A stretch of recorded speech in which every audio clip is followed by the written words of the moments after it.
అసలు ఈ movie story ఏంట్రా బాబు ఇలా ఉంది. ఒక దట్టమైన భయంకరమైన అడవిలో జరిగే స్టోరీ కదా ఇది. ఇందులో సస్పెన్స్, థ్రిల్లింగ్ ఎలిమెంట్స్, మధ్య మధ్యలో వచ్చే ట్విస్ట్లు మనల్ని మైండ్ బ్లాక్ చేస్తూ ఉంటుంది. అసలు ఎక్కడ కూడా డిసప్పాయింట్ చేయకుండా వెన్నులో వణుకు పుట్టించేలా ఉంటుంది. లాస్ట్ క్లైమాక్స్ 5 minutes మాత్రం అదిరిపోతుంది. వీడియోలో వెళ్లే ముందు ప్లీజ్ లైక్ చేసి సబ్స్క్రైబ్ చేసుకోండి. Thank you. ఇంకా వీడియోలో వెళ్ళిపోదాం. స్టార్టింగ్ ఒక భయంకరమైన అడవి ఉంటుంది. అందులో 2 శవాలను మోసుకుంటూ ఒక లేడీతో పాటు 10 మంది అక్కడ ఉంటారు. ఆ శవాలను పడేసే క్రమంలో ఒక మనిషి బ్రతికే ఉంటాడు. అతను తప్పించుకొని పారిపోతాడు అక్కడి నుంచి. అక్కడితో టైటిల్ కార్డ్ పడిపోతుంది. కట్ చేస్తే ఒక భయంకరమైన అడవిలో బురద నుంచి చేయి పైకి లేస్తూ సడన్ గా ఒక మనిషి బయటకు వస్తూ ఉంటాడు. చూస్తుంటే భయమేసేలా ఉంటుంది. ఇది ఒక హారర్ మూవీ చూస్తున్నంత ఫీలింగ్ కలుగుతుంది. స్టోరీ కొంచెం ముందుకెళ్తే అడవిలో కొందరు స్టూడెంట్ ఉంటారు. చేతిలో గన్ పట్టుకుని అడవిలో వేటకొచ్చారు. మరొక సీన్ వచ్చేసి ఏదో తరుముతున్నట్టు పోలీస్ ఒక పరిగెత్తుకుంటూ కనిపిస్తూ ఉంటాడు. కట్ చేసి మరో వ్యక్తి చెట్టుపై ఏదో పేరు రాస్తూ ఉంటాడు.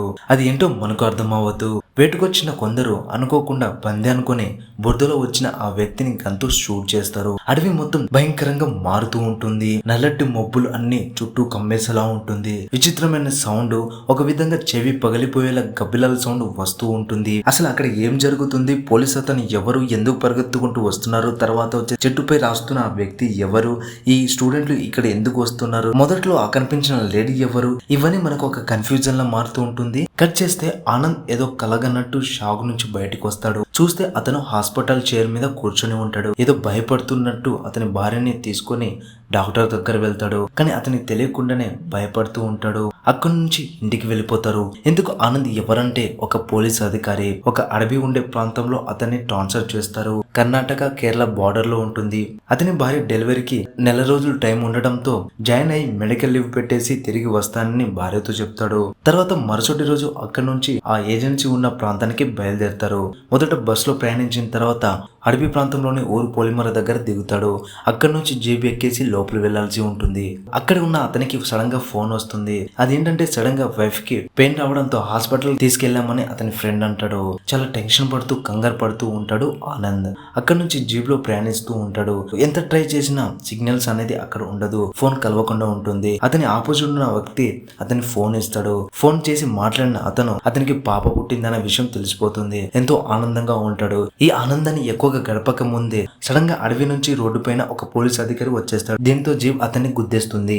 వెంటనే అతని జీప్ లో ఎక్కించి హాస్పిటల్ కి తీసుకెళ్తారు. కాసేపు అయిన తర్వాత అక్కడ పోలీసులు చేరుకుంటారు. ఆనంద్ తో మాట్లాడుతున్న టైంలో ఎస్ఐకి కాల్ వస్తుంది. అదేంటంటే 2 అమ్మాయిలతో కలిగిన 3 మగవాళ్ళు అడవిలో రచ్చరచ్చ చేస్తున్నారని, వాళ్ళు మాపై గొడవకు వస్తున్నారని అంటారు. దీంతో వెంటనే అశోకన్ ఆనంద్ టీం అక్కడికి చేరుకుంటారు. వాళ్ళ మధ్య ఘర్షణ జరుగుతూ ఉంటుంది. ఆ టైం కానిస్టేబుల్ ఆ 3లో ఒక అతన్ని కొట్టడం జరుగుతుంది. అంతేకాకుండా అతని నుంచి తప్పించుకొని ముందుకు వెళ్తాడు. అతన్ని చేసింగ్ చేసే టైంలో అతన్ని పట్టుకునే తరుణంలో ఎదురుగా ఒక ఆకారాన్ని చూస్తారు. అదేంటంటే ఒక మనిషి బాడీ.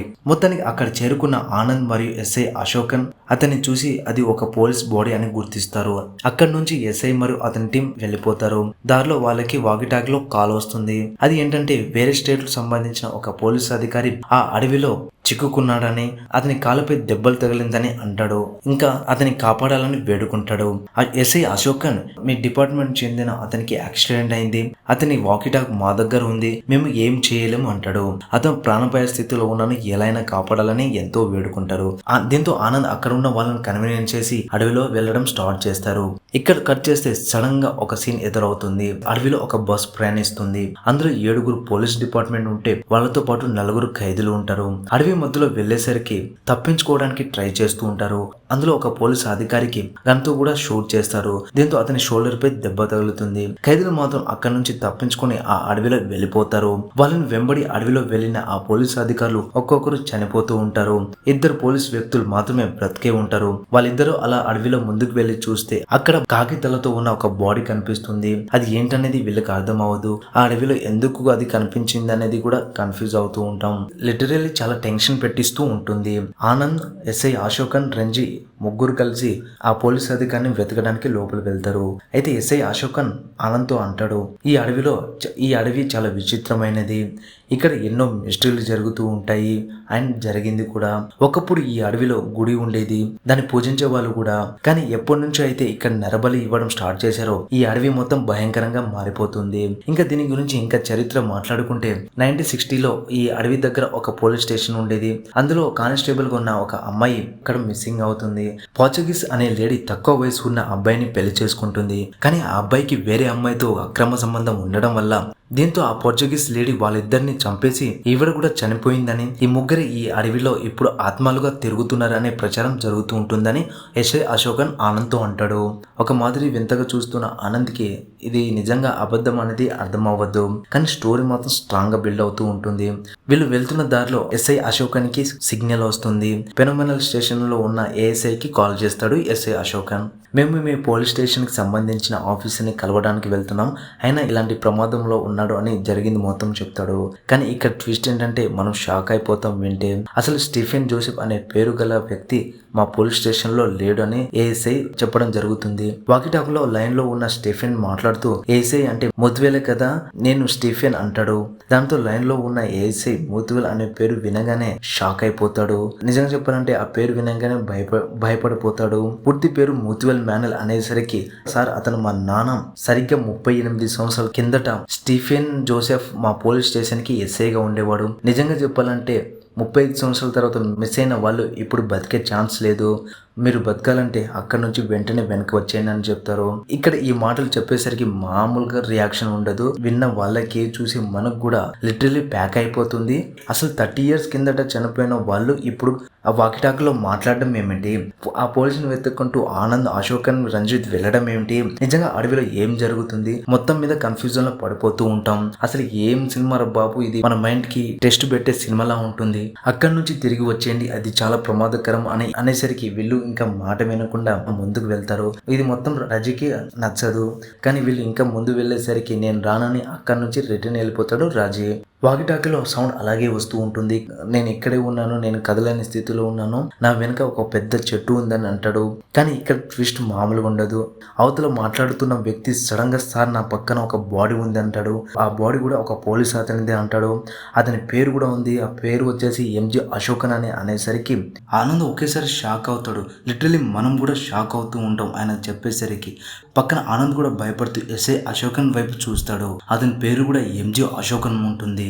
లిటరలీ అసలు ప్యాక్ అయిపోతుంది అక్కడ ఆనంద్కి. ఏం చేయాలో అర్థం అవ్వదు. కాస్త ముందుకెళ్ళి చూస్తే ఒక పెద్ద చెట్టు కింద నేను ఉన్నానని ఏదైతే వాకిటాకిలో ఆయన చెప్పిండో ఆ చెట్టు దగ్గర వెళ్ళి చూస్తే అక్కడ 30 సంవత్సరాల కిందట చనిపోయిన ఒక బాడీ కనిపిస్తూ ఉంటుంది. అది కూడా ఎముకలు కనిపిస్తూ ఉంటుంది. అక్కడ మళ్ళీ వాకిటాకిలో ఆనంద్ కి గాయపడిన పోలీసుతో మాట్లాడుతూ ఉంటాడు. సార్ మీరు అడవిలో వచ్చి ఎన్ని గంటలు అవుతుందంటే ఒక 2 నుంచి 3 గంటలు అవుతుందంటాడు. ఏ ఇయర్ అని కూడా అడుగుతాడు. ఒకేసారి ఆ పోలీస్ ఆఫీసర్ 1994 అని చెప్పేసరికి ఆనంద్ కి ఇంకా ఫ్యూజ్ ఎగిరిపోతుంది. విన్న మనకి కూడా ఫ్యూజ్ ఎగిరిపోతుంది. అసలు 30 years బ్యాక్ ఉన్న వీళ్ళు ఇప్పుడు 2025 కి ఎలా మాట్లాడగలుగుతున్నారు, ఈ అడవిలో ఏం జరుగుతుందా అనేది లిటరలీ ఏం అర్థం అవ్వదు. కథ మొత్తం కన్ఫ్యూజన్ తో బిల్డ్ అవుతూ ఉంటుంది. అసలు 1994లో చనిపోయిన వ్యక్తి ఇప్పుడు ఎలా మాట్లాడుతున్నాడు అనేది అసలు ఊహించని స్థితిలో టెన్షన్ తో బుర్రపాటు చేసేలా ఉంటుంది. కట్ చేస్తే జీప్ లో ఒక ఫ్యామిలీ వెళ్తుంది. ఒక మహిళ, ఆవిడతో పాటు కొడుకులు కూడా ఉంటారు. వాళ్ళు ఎవరో కాదు, ఆ పోలీసు అధికారి ఫ్యామిలీ. అదే జీప్ కి అడ్డు వచ్చి యాక్సిడెంట్ అయిన వ్యక్తి. ఆయన ఫ్యామిలీ హాస్పిటల్ కి వెళ్తారు. చూస్తుంటే ఆయనకి 30 సంవత్సరాలు, కానీ అక్కడ వచ్చిన లేడీకి 50 సంవత్సరాలు ఉంటుంది. ఆవిడ పీటర్ భార్య అని అంటుంది. అతనికి ఉన్న ఐడి కార్డు, అతని పేరు అండ్ డేట్ ఆఫ్ బర్త్ చూపించడం జరుగుతుంది. అక్కడ ఆ పోలీసు అధికారి పేరు పీటరు. కన్ఫ్యూజన్ తో ఆ కానిస్టేబుల్ ఎస్ఐ అశోకన్ కి కాల్ చేస్తాడు. ఇలా జరిగింది మొత్తం చెప్పేసరికి వీళ్ళు కూడా షాక్ అయిపోతారు. అసలు ఇక్కడ ఏం జరుగుతుంది అనేది వీళ్ళకి అర్థం అవ్వదు. సినిమా చాలా టైట్ గా ఒక టెన్షన్ మూడ్ లో వెళ్ళిపోతుంది. అశోకన్ ఆనంద్ దగ్గర నుంచి వెళ్ళిన రంజీ మొదట్లో మనం ఒక సీన్ చూస్తూ ఉంటాం. బురదలో చేయలేసిన సీన్ చూస్తూ ఉంటాం. ఆ బురదలో వచ్చిన వ్యక్తి ఎవరో కాదు, రంజినే. అవును, రంజిత్ చనిపోయి ఉంటాడు. ఇన్వెస్టిగేషన్ చేస్తున్నప్పుడు అతని పర్స్ లో ఉన్న ఫోటోని చూసి షాక్ అవుతారు. ఈ విషయాన్ని అశోకన్కి కాల్ చేసి అక్కడ ఉన్న కానిస్టేబుల్ ఫోన్ చేసి చెప్పేసరికి ఆనంద్ షాక్ అవుతూ ఉంటాడు. ఇంకా అతని చేతికి ఉంగరం ఉన్నది కూడా మేము చూసాము, పక్కా రంజి సారీ అంటాడు. బుర్ర హిట్ అయిపోతుంది ఆనంద్ కి. అసలు ఏం జరుగుతుంది అనేది ఒక్కసారి షాక్ మోడ్ లో వెళ్ళిపోతుంది. కట్ చేస్తే రంజి సీన్ చూపిస్తారు. రంజి బురదలో పడిపోతాడు. అది రంజిని లోపలికి తీసుకెళ్తూ ఉంటుంది. కాపాడండి అంటూ అరుస్తూ ఉంటాడు రంజి.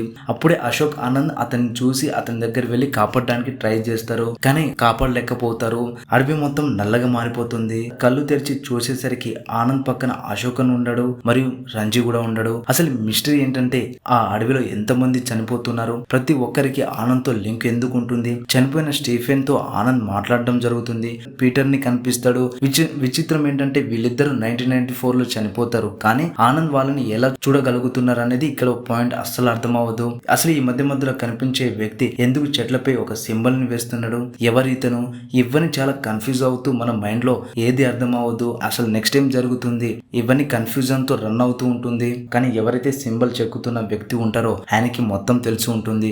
ఆయన ఆనంద్ తో ఇలా అంటాడు, ఈ అడవిలో ఉండే ప్రజలు ఒకప్పుడు కాకిని దేవుడిగా భావించేవాళ్ళు. ఇక్కడ ఉన్న ప్రజలు రోజు ఆ కాకి చుట్టూ తిరిగి పూజ చేసేవారు. అంతేకాకుండా అక్కడ ఉన్న కొందరు గర్భిణీలు కాకిలను పిలిచి భోజనం పెట్టేవారు. కారణం వాళ్ళకు పుట్టబోయే బిడ్డలు శక్తివంతులుగా ఉండాలని. కానీ ఒకరోజు పోర్చుగీస్ కి చెందిన రాజు ఇక్కడ ఉన్న కాకి విగ్రహాన్ని దొంగలించడానికి వస్తాడు.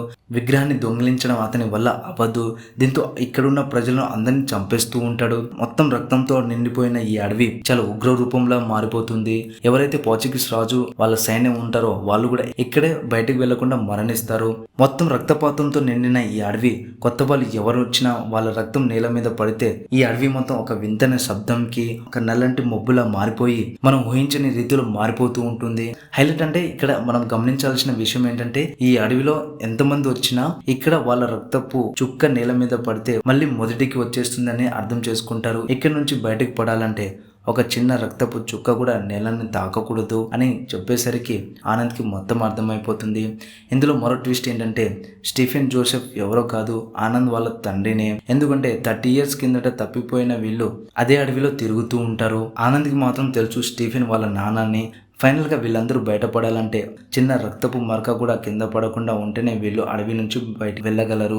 చివరి క్లైమాక్స్ వచ్చేసరికి మాయగా మారుతున్న ఈ అడవిలో ఎటువైపు వెళ్తున్న తిరిగి ఆ కాకి ఉండే దేవుడి దగ్గరే వస్తారు. వీళ్ళకి అర్థమైపోతుంది మనం బయటికి పడడం కష్టమని. కానీ ఆనంద్కి ఒక ఆలోచన వస్తుంది. అది ఏంటంటే ఆ కాకి ఉన్న దేవుడి చుట్టూ మొత్తం 4-5 సార్లు తిరిగిన తర్వాత బయటకు వచ్చేసరికి ఈ క్రమంలోనే ఖైదీలు వీళ్ళపై దాడి చేయడం జరుగుతుంది. వాళ్ళతో పోరాడి వాళ్ళని చంపేసి పీటర్, స్టీఫెన్ ఇంకా ముందుకు వెళ్తారు. అప్పుడు వాళ్ళకు దూరం నుంచి ఒక కారు కనిపిస్తూ ఉంటుంది. ఆ కారును ఆపడానికి అడవిలో పరిగెత్తుకుంటూ కారు ముందుకు వెళ్తారు. కారు ఆపిన తర్వాత స్టీఫెన్ అండ్ పీటర్ అందులో కూర్చుంటారు.